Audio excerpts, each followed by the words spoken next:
हाँ जी, हमारा टॉपिक चल रहा था 12th क्लास का युग्मक जनन, गैमेटोजेनेसिस। पिछली क्लास में हमने शुक्र जनन के बारे में पढ़ा था। शुक्र जनन में तीन अवस्थाएं पढ़ी आपने, गुणन प्रावस्था, वृद्धि प्रावस्था और परिपक्वन प्रावस्था। आज की जो क्लास है वो अंड जनन के ऊपर रहेगी। क्या होता है अंड जनन, कैसे होता है, वो पढ़ना आपको, ठीक है। तो एक एक पॉइंट को ध्यान से सुनिए आप कि अंडाणुओं के निर्माण की क्रिया अंड जनन कहलाती है, oogenesis कहलाती है, ठीक है। पहले तो इसकी परिभाषा याद रखनी है कि अंडाणुओं के निर्माण की क्रिया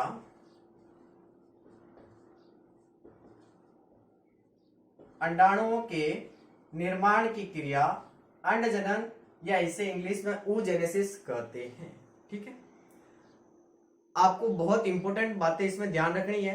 पहली बात कि आपने इसके पहले शुक्र जनन की क्रिया पढ़ी थी। शुक्र जनन की क्रिया जो पुरुषों के अंदर हो रही थी वो किशोर अवस्था में हो रही थी, जबकि महिलाओं के अंदर जो अंड जनन की क्रिया होती है ये उनके भ्रूणीय अवस्था में ही शुरू हो जाती है, एम्ब्रियोनिक स्टेज में ही शुरू हो जाती है,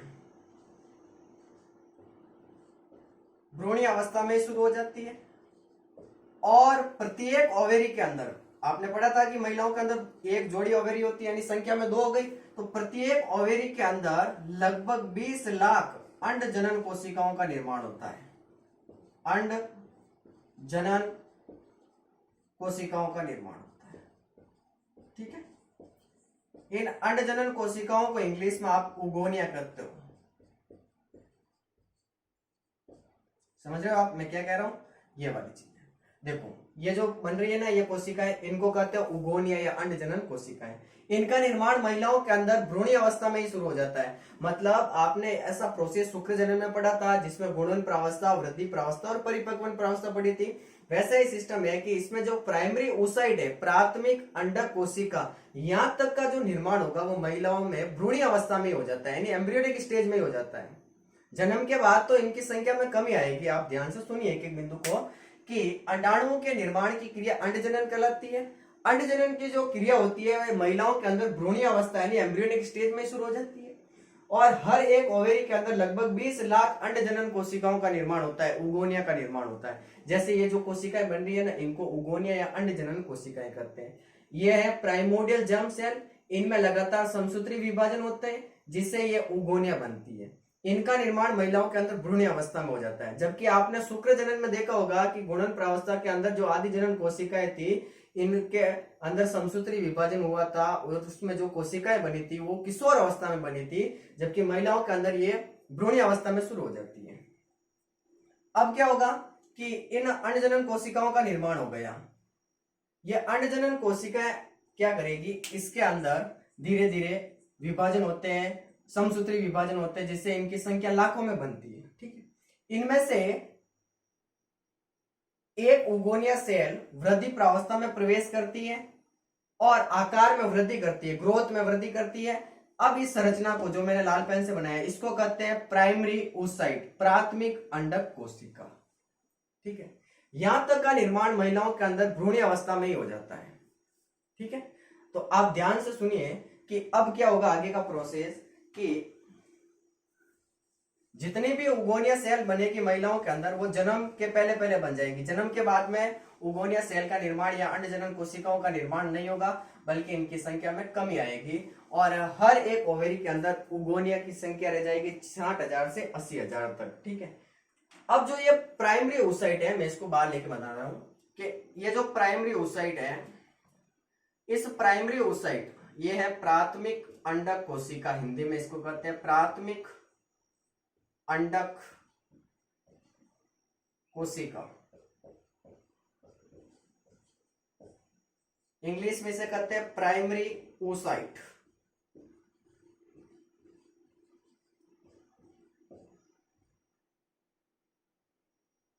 इसके चारों ओर ग्रेनुलोसा परत बन जाती है, ऐसे कुछ इस प्रकार से,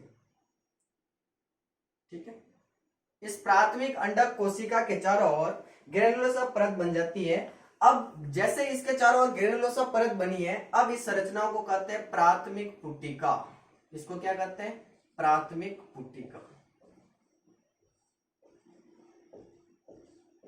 समझ रहे हो मैं आप? देखो, प्राथमिक पुटिका, द्वितीय पुटिका, तृतीय पुटिका और ग्रेफियन पुटिका, मैंने आपको रज चक्र यानी आर्तव चक्र या मेंस्ट्रुअल साइकिल में आपको पढ़ाया था कि महिलाओं के अंदर जब किशोर अवस्था या यौवन अवस्था शुरू होती है तो महिलाओं के अंदर रज चक्र शुरू होता है, मेंस्ट्रुअल साइकिल शुरू होता है, जो 28 या 29 दिन के बाद में हर महीने आता है। ठीक है, तो उनमें आपने देखा होगा कि दूसरी जो अवस्था थी उसको पुटिकीय प्रावस्था करते थे, आप फॉलिकुलर फेज करते थे, वो 5वें दिन से लगाकर 13वें दिन तक चलती है, जिसमें महिलाओं के अंदर एक हार्मोन निकलता है, उस हार्मोन का नाम है FSH, फॉलिकुलर स्टिमुलेटिंग हार्मोन, पुट्टिका प्रेरक हार्मोन। इसी हार्मोन की वजह से ये प्राथमिक पुट्टिका द्वितीयक पुट्टिका में बदलेगी, द्वितीयक पुट्टिका तृतीयक पुट्टिका में बदलेगी और तृतीयक पुट्टिका आगे चलकर एक परिपक्व पुट्टिका बनाएगी जिसको आप ग्रेफियन पुट्टिका कहते हो। ठीक है, वही वाला प्रोसेस पढ़ना है कि प्राथमिक अंडक कोशिका होती है जो प्राइमरी oocyte है, इसको ग्रेनुलोसा परत चारों ओर से घेर लेती है। अब जो ये संरचना बनी है इसको कहते हैं प्राथमिक पुट्टिका। ठीक है, अब और क्या होगा कि इस प्राथमिक पुट्टिका के अंदर परिवर्तन होगा, मतलब इस प्राथमिक पुट्टिका के चारों ओर और इसको ग्रेनुलोसा परत घेर लेगी। जैसे मैं आपके सामने यहां पर बना लेता हूं कि ये प्राइमरी oocyte है, अभी भी इसके अंदर ये ग्रेनुलोसा परत है। ठीक है, प्राथमिक पुट्टिका, ये तो पूरी संरचना प्राथमिक पुट्टिका है, अब इसके चारों ओर ग्रेनुलोसा परत और बन जाती है इस प्रकार से, कुछ इस प्रकार से। ठीक है, ये ग्रेनुलोसा परत है,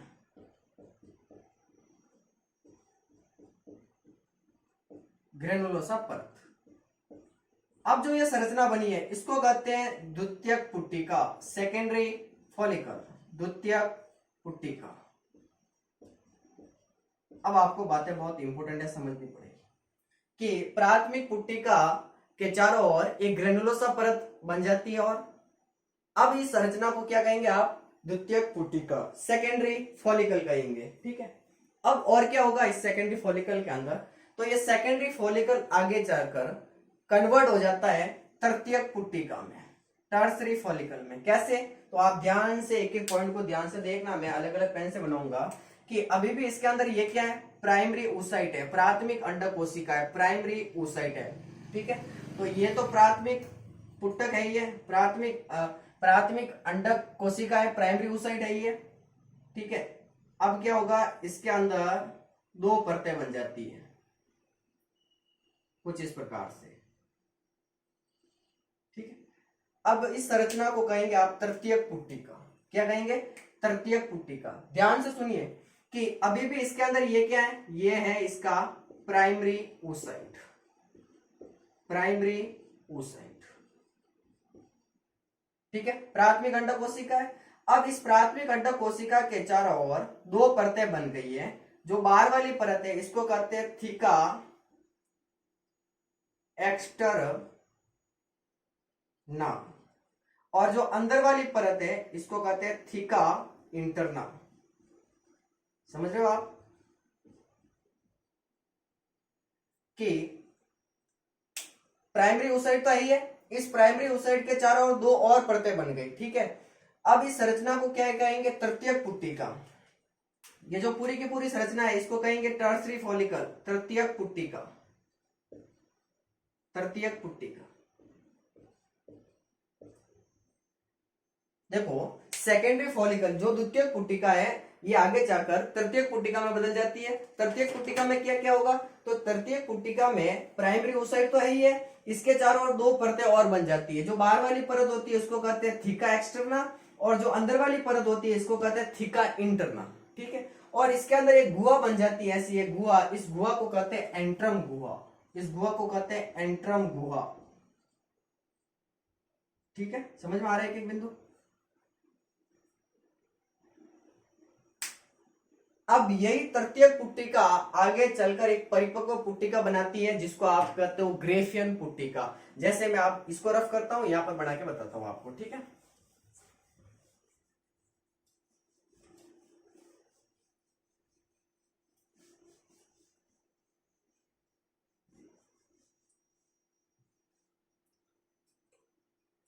देखो अभी ये जो तृतीयक पुट्टिका है इसके अंदर ये जो प्राइमरी oocyte है, अब क्या होगा इस प्राइमरी oocyte के अंदर, इस प्राइमरी oocyte के अंदर एक अनियमित विभाजन होता है, अनियमित विभाजन होता है। अनियमित विभाजन होता है। और विभाजन भी कौन सा होगा? अर्धसूत्री फर्स्ट, अर्धसूत्री विभाजन प्रथम। देखो यहाँ पर ये जो प्राइमरी oocyte था, इस प्राइमरी oocyte के अंदर एक अनियमित विभाजन होता है। कौन सा विभाजन होता है? अर्धसूत्री विभाजन प्रथम, मियोसिस फर्स्ट होगा, जिससे एक बड़ी संरचना बनेगी, इसको कहेंगे सेकेंडरी oocyte, और एक छोटी संरचना बनेगी, इसको कहेंगे पोलर बॉडी या ध्रुवीय काय। कैसे क्या? देखो इस साइड में आओ कि ये जो तृतीय पुट्टिका है, इसके अंदर जो ये प्राइमरी oocyte था, इसके अंदर विभाजन हुआ, जिससे एक बड़ी संरचना बनी, इस बड़ी संरचना को कहते हैं सेकेंडरी oocyte। तो ध्यान रहे, देखो यहाँ पर मैं बना रहा हूं, ये तो है सेकेंडरी oocyte, ठीक है। और एक छोटी संरचना बनी जिसको क्या कहते हैं? ध्रुवीय काय। ये लो ध्रुवीय काय मैंने यहाँ पर बना दी, ठीक है। अब ध्यान रहे, ये प्राइमरी oocyte नहीं है, अब ये किस में बदल गया है? सेकेंडरी oocyte में। तो ये जो सेकेंडरी oocyte है, इस सेकेंडरी oocyte के चारों ओर दो परतें तो वही होगी, कौन कौन सी? कि सबसे बाहर तो इसके होगा थीका एक्सटर्ना, फिर इसके अंदर होगा थीका इंटरना, ये दो परतें। अब ये जो सेकेंडरी oocyte है, इस सेकेंडरी oocyte के चारों ओर दो परतें और बन जाती हैं। देखो, एक इस प्रकार से, दूसरी इस प्रकार से। समझ रहे हो आप कि जो ये तृतीयक पुट्टिका थी, इसके अंदर जो ये प्राइमरी oocyte है, प्राथमिक अंडक कोशिका है, इसके अंदर एक अनियमित विभाजन हुआ। कौन सा विभाजन हुआ? अर्धसूत्री विभाजन प्रथम, यानी मियोसिस फर्स्ट हुआ, जिससे एक बड़ी संरचना बनी, इसको सेकेंडरी oocyte कहेंगे। एक छोटी संरचना बनी जिसको आप ध्रुवीय काय या इंग्लिश में इसको पोलर बॉडी कहते हैं, ठीक है। अब ध्यान से यहां देखो कि ये तो है सेकेंडरी oocyte। अब नामांकित कर रहा हूं मैं, इसको ध्यान से सुनिए आप। इसको तो कहते हैं सेकेंडरी oocyte, द्वितीयक अंडक कोशिका, सेकेंडरी oocyte। और एक छोटी संरचना बनी है, इसको क्या कहते हैं? पोलर बॉडी, ध्रुवीय काय, पोलर बॉडी। अब ये जो सबसे बाहर वाली परत थी, इसको क्या कहते थे? Theca externa. तो सेम है, ये क्या है? Theca externa. और जो अंदर वाली परत है, इसको क्या कहते हैं? Theca interna.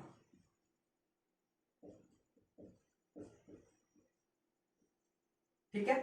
अब ध्यान रहे कि जो ये सेकेंडरी oocyte है, इसके चारों ओर दो अंड झिल्लियां बन जाती है, एग मेम्ब्रेन बन जाती है। कौन कौन सी होती है? तो जो अंदर की ओर है, इस सेकेंडरी oocyte, ये पूरा सेकेंडरी oocyte है, इसके बाहर जो पहली परत होती है, इसको तो कहते हैं जोना पेलुसिडा, जोना पेलुसिडा। और इसके बाहर जो ये परत है, इसको कहते हैं कोरोना रेडिएटा। यहां लिख लेता हूं, कोरोना, ये कोरोना वायरस नहीं है, कोरोना रेडिएटा।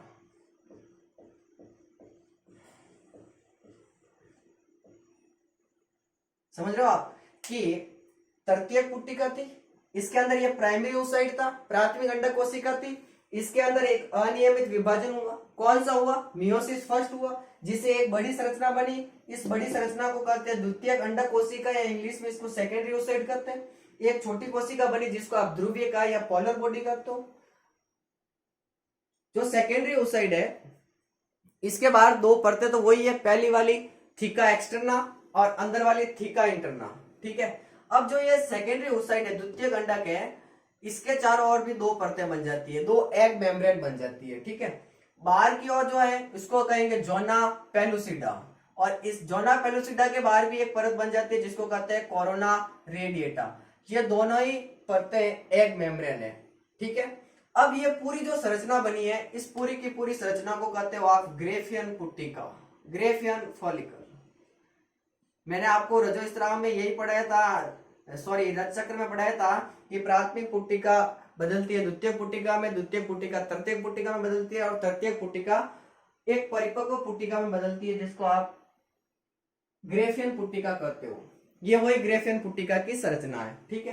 तो ये जो पुट्टिकाओं का निर्माण हो रहा है, ये महिलाओं के अंदर 6 से 13वें दिन उनके अंदर जब मेंस्ट्रुअल साइकिल का चल रहा होता है, तो उनके अंदर FSH हार्मोन यानी फॉलिकुलर स्टिमुलेटिंग हार्मोन, या हिंदी में उसको कहते हैं पुट्टिका प्रेरक हार्मोन, वो निकलता है, जिसकी वजह से प्राथमिक पुट्टिका द्वितीयक पुट्टिका में, द्वितीयक पुट्टिका तृतीयक पुट्टिका में, और तृतीयक पुट्टिका आगे चलकर एक परिपक्व पुट्टिका जिसको आप ग्रेफियन पुट्टिका कहते हो, इसमें बदल जाती है। अब बदलती कैसे है, पूरा प्रोसेस मैंने आपको इसमें पढ़ा दिया है कि प्राथमिक अंडक कोशिका या प्राइमरी oocyte थी, उसके चारों ओर ग्रेनुलोसा परत बन गई। अब उसको कहेंगे प्राइमरी फॉलिकल। अब उस प्राइमरी फॉलिकल के अंदर और एक ग्रेनुलोसा परत बन जाती है जिसको आप सेकेंडरी फॉलिकल या द्वितीयक पुट्टिका कहेंगे। द्वितीयक पुट्टिका आगे चलकर तृतीयक पुट्टिका बनाती है और तृतीयक पुट्टिका के अंदर क्या होगा कि अंदर तो प्राइमरी oocyte ही है, बाहर की ओर दो परतें बन गई। एक परत थीका एक्सटर्ना कहलाती है, अंदर वाली परत थीका इंटरना कहलाती है और अंदर एक गुहा होती है जिसको एंट्रम गुहा कहते हैं। अब क्या होगा कि ये तृतीयक पुट्टिका के अंदर जो ये प्राइमरी oocyte है इसके अंदर अनियमित विभाजन होता है, अनइक्वल डिवीजन होता है। कौन सा होता है? मियोसिस फर्स्ट यानी अर्धसूत्री विभाजन प्रथम होता है, जिसे एक बड़ी संरचना बनी जिसको आप सेकेंडरी oocyte कहेंगे और एक छोटी संरचना बनी जिसे आप ध्रुवीय काय या पोलर बॉडी कहेंगे। ठीक है, अब ध्यान देना है कि जो सेकेंडरी oocyte है इसके चारों ओर भी दो परतें बन जाती है, दो झिल्लियां बन जाती है जो इसको घेरे रहती है। इसके बाहर जस्ट वाली परत को कहेंगे जोना पेलुसिडा और जोनो पेलुसिडा के बाहर वाली परत को कहेंगे कोरोना रेडिएटा। ये दोनों ही एग मेम्ब्रेन है। और ये जो पूरी की पूरी अंदर गुहा होती है इस गुहा को कहते हैं एंट्रम गुहा। मैंने यहीं पर बताया था वही वाली गुहा, एंट्रम गुहा, एंट्रम कैविटी। अब ये जो पूरी की पूरी संरचना है ये अंदर लटकी हुई रहती है कुछ इस प्रकार से, एक संरचना के द्वारा ऐसे अंदर की ओर लटकी रहती है। इसको कहते हैं जर्म हिल, जर्म हिल। ये एक परिपक्व पुट्टिका या ग्रेफियन पुट्टिका की संरचना है। ठीक है, इसकी खोज सबसे पहले डी ग्राफ नामक वैज्ञानिक ने की थी, इसलिए इसे ग्रेफियन पुट्टिका के नाम से जाना जाता है। ठीक है, तो थोड़ा सा इसको मैं रफ कर लूं फिर आगे की बात लिखते हैं और पढ़ते हैं। ठीक है, तो आपको ये ग्रेफियन पुट्टिका की संरचना याद रखनी है कि ग्रेफियन पुट्टिका के अंदर क्या क्या है। एक सेकेंडरी oocyte है, एक पोलर बॉडी है और बाहर की ओर थीका एक्सटर्ना, अंदर की ओर थीका इंटरना और सेकेंडरी oocyte के चारों ओर भी दो झिल्लियां हैं। अंदर की ओर एक जोना पेलुसिडा और जोना पेलुसिडा के बाहर है कोरोना रेडिएटा और अंदर एक गुहा होती है, उस गुहा को कहते हैं एंट्रम गुहा। और ये पूरी की पूरी संरचना अंदर की ओर एक संरचना के द्वारा लटकी रहती है जिसको जर्म हिल कहते हैं। ठीक है, तो ये आपको अंड जनन की क्रिया में मैंने एक परिपक्व पुट्टिका यानी ग्रेफियन पुट्टिका की संरचना बताई थी। ठीक है, अब ये वाली संरचना बन गई, एक सेकेंडरी oocyte बन गया और एक पोलर बॉडी बन गया। ठीक है, तो देखो प्राइमरी oocyte था, मैं एक बार फ्लो चार्ट बना के बता देता हूं। और प्राइमरी oocyte था, इसके अंदर एक अनियमित विभाजन हुआ, अनियमित विभाजन। अनियमित विभाजन में भी कौन सा हुआ? मियोसिस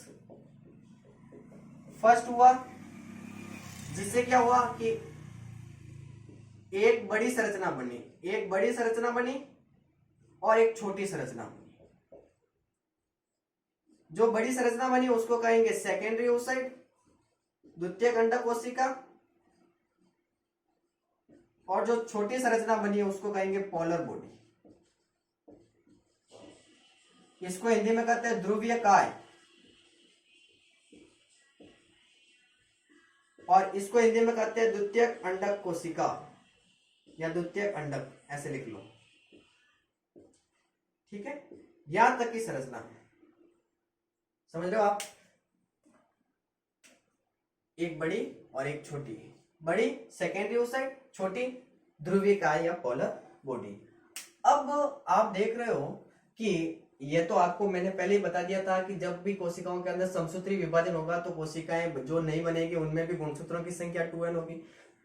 तो ऑफकोर्स है कि प्राइमरी oocyte में गुणसूत्रों की संख्या कितनी है? 2n है। तो जैसे इसमें अंदर मियोसिस हुआ तो गुणसूत्रों की संख्या कैसी होगी? आधी होगी, nn होगी, हैप्लॉइड होगी। अब आपके दिमाग के अंदर प्रश्न आया होगा कि शुक्र जनन की क्रिया में आपने मियोसिस प्रथम यहाँ करवा दिया, मियोसिस सेकंड भी नीचे करवा के 4 शुक्राणुओं का निर्माण कर दिया, जबकि महिलाओं के अंदर ये बहुत इंपॉर्टेंट एक सेगमेंट है कि महिलाओं के अंदर जो अंड जनन की प्रोसेस चलती है उसके अंदर जो मियोसिस सेकंड डिवीजन होता है वो कब होगा? द्वितीयक अर्धसूत्री विभाजन कब होगा? तो जैसे ही सेकेंडरी oocyte के पास में शुक्राणु आएगा, क्या आएगा? शुक्राणु आएगा, स्पर्म आएगा, तो ये शुक्राणु से प्रेरणा लेगा। शुक्राणु से क्या लेगा? प्रेरणा, और उसी समय प्रेरणा लेकर ये मियोसिस सेकंड विभाजन करेगा। मियोसिस सेकेंड, अर्धसूत्री विभाजन द्वितीय करेगा जिससे एक परिपक्व ओवम या अंडे का निर्माण होगा। ये वाली संरचना, ये एक अंडाणु बन रहा है, ठीक है, ऐसी संरचना परिपक्वन प्रावस्था मैच्योरेशन फेज में। समझ लेना बहुत इंपॉर्टेंट है कि महिलाओं के अंदर जो ये अंडजनन का प्रोसेस चल रहा है, इसके अंदर जो ये मियोसिस सेकेंड यानी अर्धसूत्री विभाजन जो द्वितीयक होता है, ये कब होता है, तो जैसे ही सेकेंडरी oocyte के पास में शुक्राणु आएगा, स्पर्म आएगा, तो स्पर्म से यानी शुक्राणु से ये प्रेरणा लेगा और प्रेरणा लेकर इसके अंदर होता है अर्धसूत्री विभाजन सेकेंड, जिससे ओवम बनता है, एक अंडाणु बनता है और एक छोटी सी संरचना और बनती है जिसको आप कहते हो ध्रुवीय काय या पोलर बॉडी, ठीक है। यहां पर जो ये पहली पोलर बॉडी बनी इसको कहेंगे हम फर्स्ट पोलर बॉडी, क्योंकि पहले बनी थी फर्स्ट पोलर बॉडी। इस फर्स्ट पोलर बॉडी के अंदर कभी कभी विभाजन हो जाता है जिससे और दो नई पोलर बॉडी बन जाती है। तो आपके दिमाग के अंदर एक प्रश्न आया होगा कि अंडजनन की क्रिया के अंदर लास्ट में एक ही अंडाणु का निर्माण हो रहा है और तीन क्या बन रही है, ध्रुवीय काय पोलर बॉडी बन रही है, जबकि शुक्र जनन की क्रिया जो पुरुषों के अंदर हो रही थी उसमें 4 शुक्राणु बन रहे थे शुक्र जनन की क्रिया के अंत में, जबकि महिलाओं के अंदर जो अंडजनन का प्रोसेस होता है उसमें एक अंडाणु का निर्माण होता है और 3 ध्रुवीय काय बनती है। और यही अंडाणु महिलाओं के अंदर 14वें दिन ग्रेफियन पुटिका होती है ना, उसके बाद में 14वां दिन आता है जिसके दौरान महिलाओं में क्या होता है, अंडो उत्सर्ग होता है, ओव्यूलेशन होता है। किस कारण होता है ओव्यूलेशन, तो महिलाओं के अंदर 14वें दिन LH हार्मोन ल्यूटिनाइजिंग हार्मोन निकलता है जो उस ग्रेफियन पुटिका को रप्चर कर देता है या फाड़ देता है, जिससे उसके अंदर से ये जो सेकेंडरी oocyte है ये बाहर आ जाता है। और मैंने यही पढ़ाया था अंडो उत्सर्ग में कि ग्रेफियन पुटिका से सेकेंडरी oocyte का बाहर आना अंडो उत्सर्ग कहलाता है, यही वाला प्रोसेस है, ठीक है। सेकेंडरी oocyte बाहर आ जाएगा और जैसे ये शुक्राणु से प्रेरणा लेगा तो इसके अंदर मियोसिस सेकेंड हो जाएगा और एक अंडाणु का निर्माण होगा और 3 ध्रुवीय काय बनेगी, ठीक है। तो ये था अंडजनन का प्रोसेस। बाकी ये वाला प्रोसेस आपको शुक्र जनन में भी पढ़ा था, लेकिन गड़बड़ी यहाँ होगी, ठीक है। तो इसमें भी आदि जनन कोशिका यानी प्राइमोडियल जर्म सेल होती है, इसके अंदर लगातार समसूत्री विभाजन होते हैं जिससे इनकी संख्या में वृद्धि होती है। गुणन प्रावस्था में हमने यही पढ़ा था कि इनमें कोशिकाएं अपनी संख्या में वृद्धि करेगी, गुणन करेगी, ठीक है। लगातार समसूत्री विभाजन हो गया जिससे ये नई नई कोशिकाएं बन रही है। इन कोशिकाओं को अंडजनन कोशिका या उगोनिया कहेंगे। यही उगोनिया आगे चलकर एक प्राइमरी oocyte या प्राथमिक अंड का निर्माण कर लेगी, इसमें वृद्धि होगी, ठीक है। यहाँ तक का प्रोसेस महिलाओं के अंदर भ्रूणावस्था में हो जाएगा, एम्ब्रियोनिक स्टेज में हो जाएगा। एक महिला के अंदर लगभग एक ओवेरी के अंदर 20 लाख अंडाणुओं का निर्माण होता है, मतलब प्राइमरी फॉलिकल का निर्माण होता है और वही प्राइमरी फॉलिकल आगे चलकर एक ग्रेफियन पुटिका का निर्माण करते हैं। जन्म के बाद महिलाओं के अंदर अंडजनन कोशिकाओं या ओगोनिया का निर्माण नहीं होता है, बल्कि इनकी संख्या में कमी आती है। और अंत में आपने देखा होगा कि महिलाओं के अंदर जब किशोर अवस्था या यौनावस्था आती है तो महिलाओं के अंदर रज चक्र शुरू हो जाता है, मेंस्ट्रुअल साइकिल, और हर एक मेंस्ट्रुअल साइकिल के दौरान एक अंडाणु बाहर निकलता है। तो यौनावस्था यानी किशोर अवस्था आने तक महिलाओं की एक ओवेरी के अंदर लगभग 60,000 से 80,000 तक अंडाणु ही शेष रह पाते हैं, ठीक है। ये वाला प्रोसेस अंडजनन का था। धन्यवाद आज की क्लास के लिए, मिलते हैं अगली क्लास में।